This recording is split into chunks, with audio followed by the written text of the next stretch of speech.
Okay, time for a new week, a new set of decks, or a new pair of decks rather, that we'll be playing this week. This first one is the Night's Watch Banner of the Stag. I'm not super excited about this one because it's a core set wall lame out deck, and that means it's kind of lame, so not the most fun thing ever, but I just really had trouble finding any other synergies that felt like they would really be good enough between Night's Watch and the Stag banner. Here we have various effects, basically these kneel effects with Melisandre that and the Scene in Flames to also kneel. So you can kneel out the opponent's characters that are going to give you a problem and like threaten your wall or whatever. I think there's some pretty obvious synergy there between defending the wall by kneeling out the dudes that they would attack with that would be able to win unopposed. I also tossed in a couple of Motleys because this punishes people for attacking with the character that you put it on. And some Vanguard Lancers because there's like some Flea Bottom synergy with Old Forest Hunter, I guess. And it is a pretty useful ability when you're in sort of a power race using your wall. Not sure. But it's a small dudes deck. It's a lame out deck. It's, yeah, pretty straightforward other than that, I would say. What was I going to say? Another thing that I thought of was like using the 6-cost wall and then trying to use Scene in Flames to discard like the good characters out of their hand to take with the 6-cost wall. But that's even more lame than the core set wall. 6-cost wall is more lame in my opinion, so I'm not going to use that. I tried to do like a Rangers deck with the Melisandre crew backing it up, but I just couldn't quite get a list that I really liked. It just didn't feel like there was room for like all the Rangers stuff and the Relore stuff. And so I either didn't have enough of Rangers to really justify it, or I wasn't able to hit the 12 cards for the Stag banner. So that didn't really work out.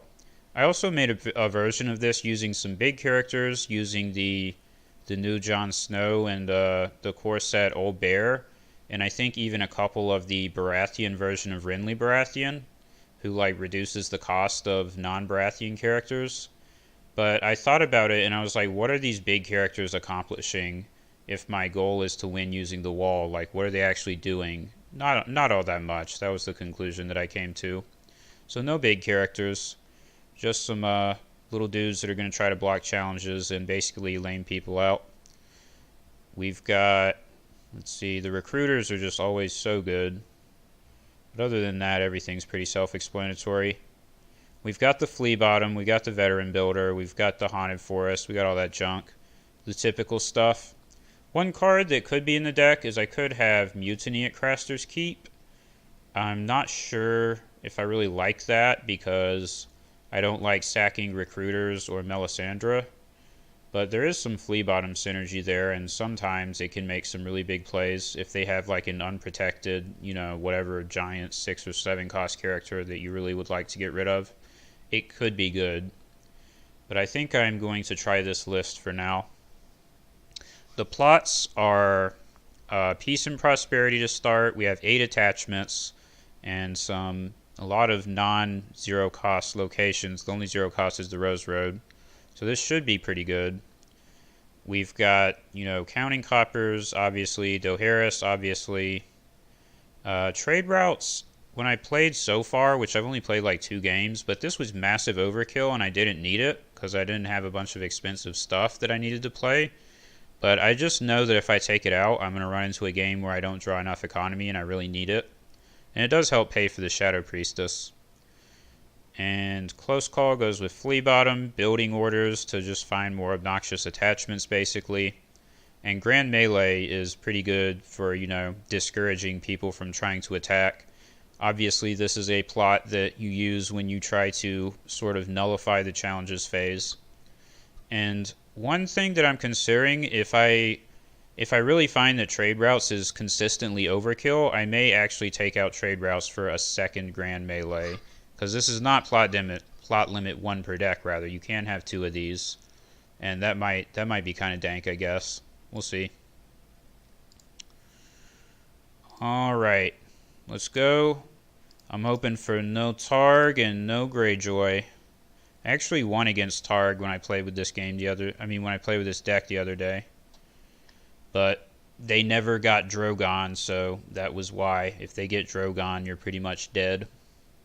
He can't take attachments, so he's like your kryptonite. Lannister, okay. I guess this is going to be Tower of the Hand. Bowels, okay, that's interesting. That's interesting. We can keep this set up. Good luck to you, sir. What do I set up? Oh, goodness. New 044. Could do... I think I like this setup, even though... Oh, no, that doesn't work. Shoot. Okay, well, we're going to go for this then. No wall setup. No Old Forest Hunter. We're just going to do Maester Aemon and Recruiter for the watch. And probably should have set up the wall instead of the Recruiter, but whatever. We'll just see what happens. Yeah, because he's like not going to have any characters in play for the Recruiter to take. I'll just live with that.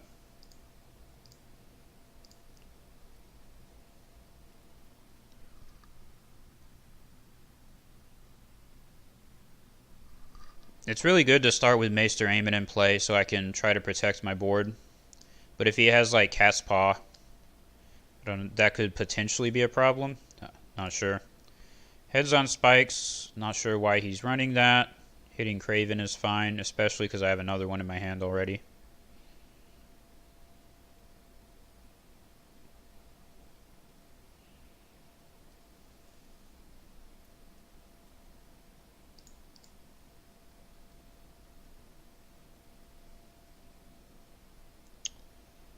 Alright. Well, I think we have to marshal the wall, and we'll have 1 gold left if we do that. So what I want to do is marshal this guy. What all does he have? Paid Off, Underhanded Methods, The Gold Road, Poisoned Coin, Extortion, these are some weird cards, and Treachery. I think it has to be Treachery. And I'll kneel Maester Aemon. So I think I saw some small characters in there. This way he can't marshal them. And then we marshal this guy. I don't think Shadow Priestess is ever going to be good. Actually, Craven's probably never going to be good. So we do that. And then we can marshal the wall also. Hopefully I can avoid military claim, but if I have to kill an Old Forest Hunter, obviously that's not a big deal. I should have looked at his hand closer to see if there was like a 2 cost in there besides Cat's Paw for this Recruiter. I don't know. Definitely don't think he can marshal. Yeah, he's just not going to marshal any characters normally, which makes sense.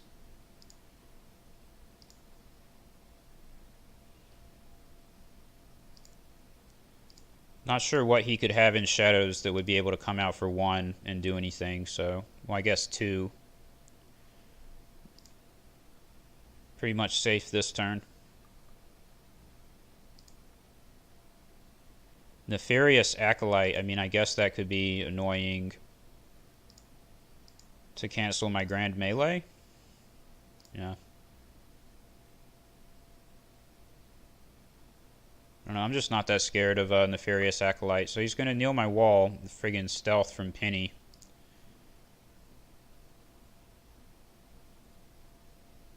Or just do a power challenge, sure.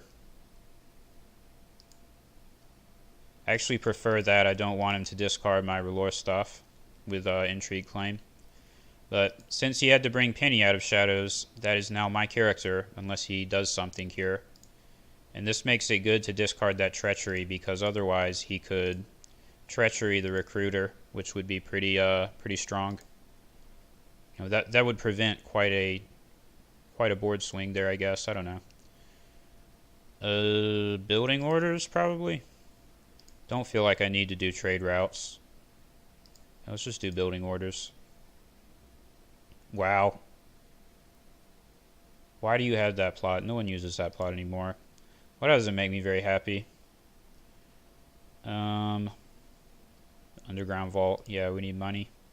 Well, let's hope we can find another copy of it. Or just win by actually doing challenges. I guess that's always an option. Give me that dude. Now do I just marshal Melisandre? Could also do like Shadow Priestess, Vanguard Lancer. Not sure. I would marshal Melisandre onto the empty board if I had one more gold for Scene in Flames. But since I don't, I think I'm just going to hold the Scene in Flames and put the Vanguard Lancer out there. And I can even use the City Gates ability if I really want to. Let's do it. Probably should have done that first. The Veteran Builder's not doing anything useful this turn though, so that's fine. Man, nothing burns like the cold. I haven't seen that plot outside Greyjoy in like ever.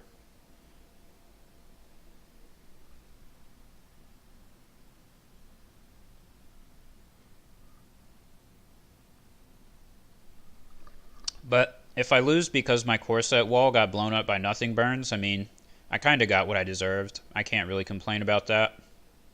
He frickin' got me, if that's how things go. Frickin' got me. Alright, let's do this, because I don't want any tricks coming out. Extortion, poison coin,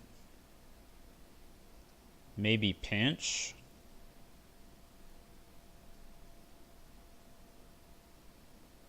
Yeah, I think pinch is the most obnoxious card in that hand. Even though I'm Night's Watch and a bunch of my dudes don't take attachments, I would not want him to ever use pinch on my recruiter. Don't think I need to use the other Scene in Flames. We'll save it. So, I obviously want to win a military challenge, but I'm like, what could he have in Shadows that's going to come out to defend it? Not sure, so let's just do Intrigue first.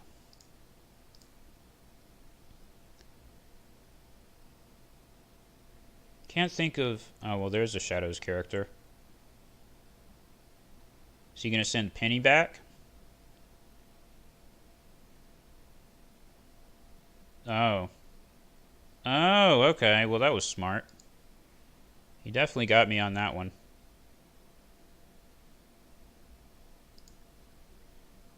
He frickin' got me. Now I have a good reason to play trade routes next turn.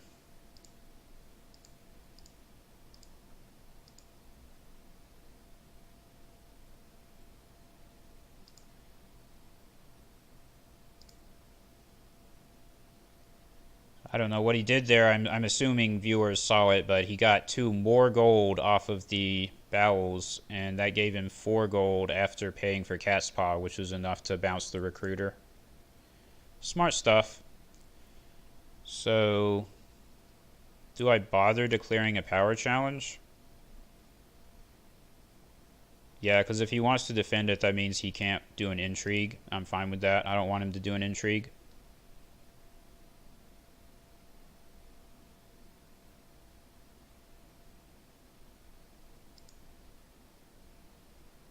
Guess he's going to try to get the recruiter out of my hand with the 1 in 5 intrigue claim. I don't blame him. This is an extremely annoying card.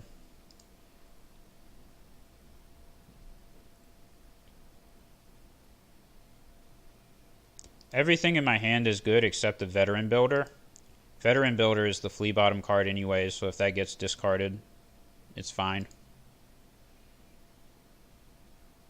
But I'd rather not lose any of these others.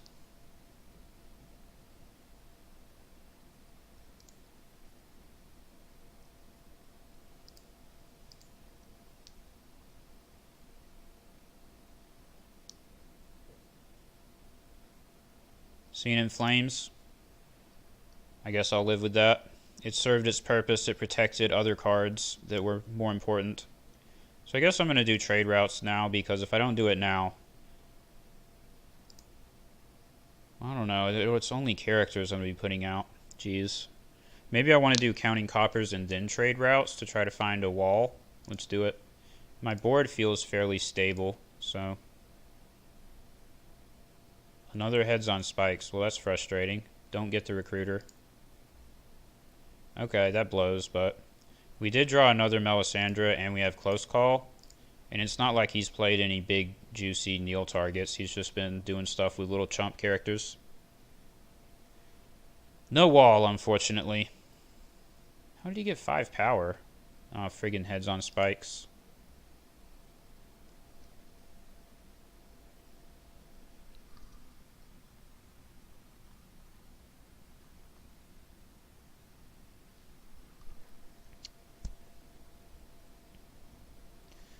Underhanded message is what? +1 for each card you control in shadows? Damn, there's a good kneel target. We'll get him next turn, probably.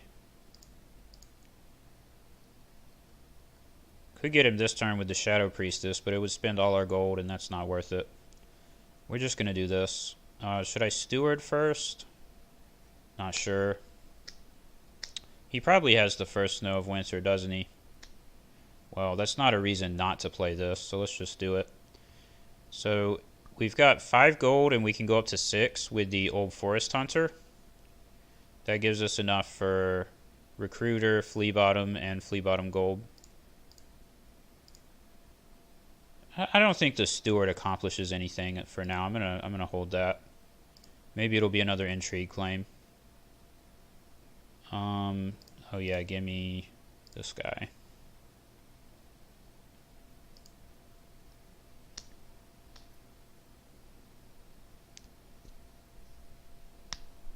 I guess next turn I have to do close call for Melisandre. Trade routes could be a thing, but I think it's pretty unnecessary for the time being. It's just not going to do any challenges, really? I guess if he attacks with Tywin, he'll lose a military, and that blows. I guess that makes sense. Well, let's try to get a power.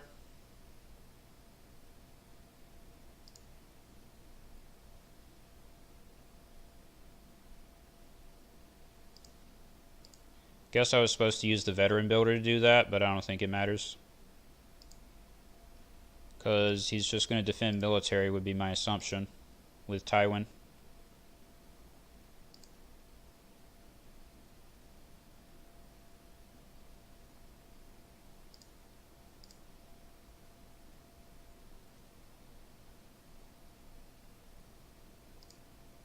And this way, he will get a Tywin Renown, but I'll win Dominance. So this is still an attack worth making. The Dominance power on my house card is better than the Renown power on Tywin that he gets.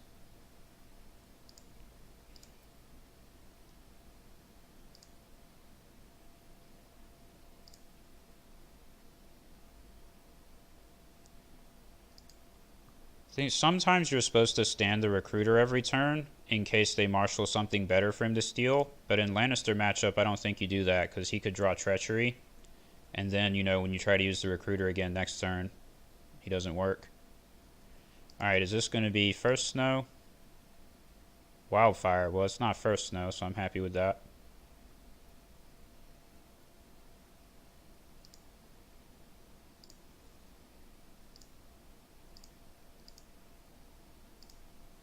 I guess I keep the Queen's Men. They have the best stats. I'm going to keep my military icon and Flea Bottom ability. Not sure if that's correct, but these are all chumps. It's not a big deal.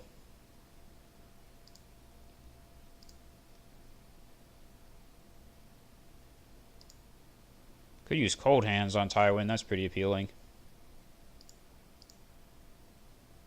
Probably the game plan, as a matter of fact.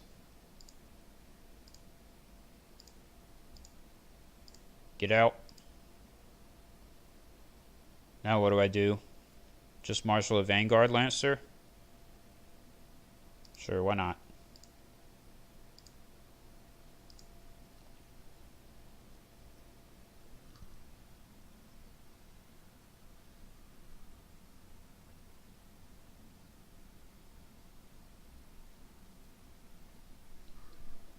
Frickin' brothel madam. That's an annoying character.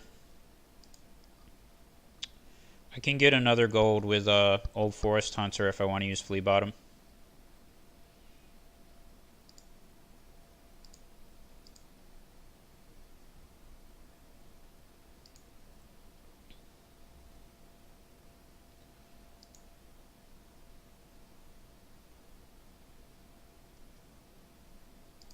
I'm going to do a military with 2 in case he has burned men.